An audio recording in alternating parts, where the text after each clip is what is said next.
All right, today we are pulling back the curtain on the whole system that governs the United Kingdom. We're going to map out exactly how it all works, from the very heart of Westminster right down to your local street. So, have you ever thought about that? Who is actually calling the shots? Is it one person, a powerful group of people, or maybe it's all the officials working behind the scenes? Well, the truth is, it's kind of a mix of all three, and we're about to piece that whole puzzle together. Okay, let's dive right in. And we're going to start at the very, very center of government, right inside that famous black door at number 10 Downing Street. At the very top, you have the Prime Minister. You can think of them as the captain of the ship. They lead the political party that won the most seats in a general election, and with that power, they get to appoint the senior team that's going to help them run the country. And that senior team, that's the cabinet. The Prime Minister handpicks about 20 of their most senior members of Parliament, and each one takes charge of a major government department. They all get together, usually once a week at number 10, to make the absolute biggest decisions on national policy. And believe me, these roles are massive. You've got the Chancellor, who's in charge of the entire UK economy, the Home Secretary, who's responsible for things like policing and immigration. The Foreign Secretary is basically the UK's main diplomat to the rest of the world. And then you have Secretaries of State handling the stuff we all rely on every day: health, education, defense. Each one is a huge job. So, with all that power sitting right at the top, you've got to wonder who holds them accountable.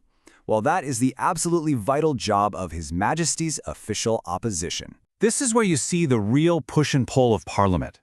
While the government gets on with running the country, the opposition's entire job is to challenge them, to critique them at every turn.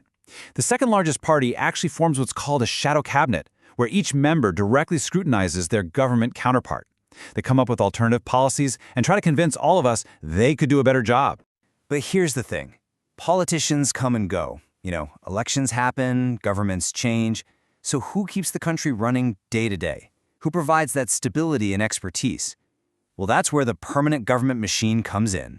Let me introduce you to the civil service. These are the thousands of politically neutral employees who make up the government's engine room.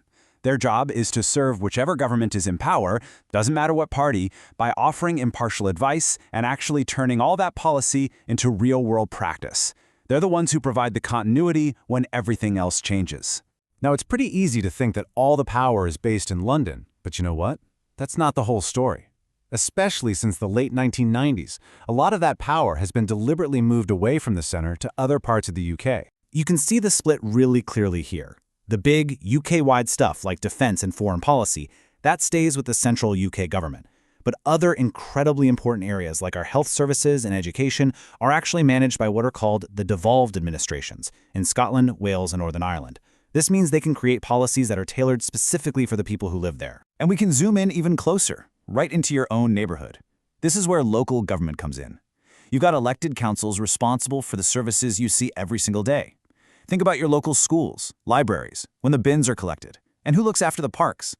This is government literally on your doorstep. So, we've looked at the whole structure, from the Prime Minister all the way down to the local council. But what's the one thing, the fuel, that powers this entire system? Well, it's you. It's your voice and your vote. This number is the key to everything.